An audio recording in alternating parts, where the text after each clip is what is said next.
Katrade, tumaas na naman ang stock price ng Supermicro Computer or yung SMCI. So mula 49 ngayon ay nasa 53 na, umabot pa ng 54. Ipakita ko sa inyo yung account ko Katrade kasi nag-profit na ako ng 360,000 pesos. Tingnan nyo. So ito yung chart Katrade. Yan, may ano po, may bill pa ng tubig yata yan. Okay, so ito yung kahapon mula dito sa 49 banda. Tumaas, umabot sa 54 at yan, bumalik sa 53. So kung titingnan natin sa baba ka-trade, yung profit ko, 6,425 US dollar. Okay, sa SMCI yan ka-trade. SMCI, okay? So bumili ako ng 729 shares. So US stock market ito ka-trade. Okay? So kung titingnan natin yung time frame, check natin sa monthly time frame. Okay, tapos liitan natin yung chart.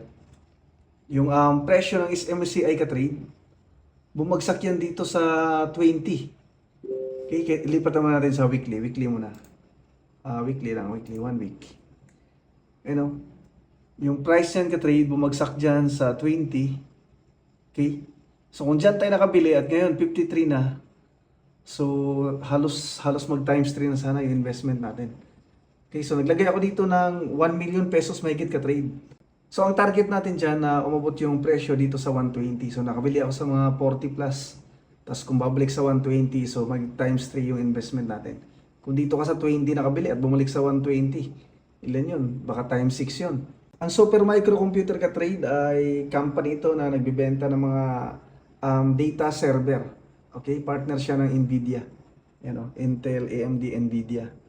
At nasa top 10 ito na US company na nagbibenta ng data server para sa mga AI.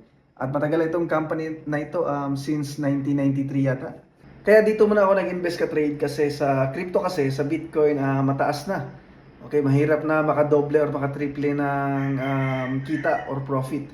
So dito malaki yung chance na madoble or matriple yung investment natin. So meron akong video tutorial kung paano mag-invest sa US stock market. Libre nyo lang mapanood, yung link nasa baba, nasa comment section. Okay, nasa description. Tapos nandyan na rin yung link ng platform kung saan ako bumibili ng US stocks.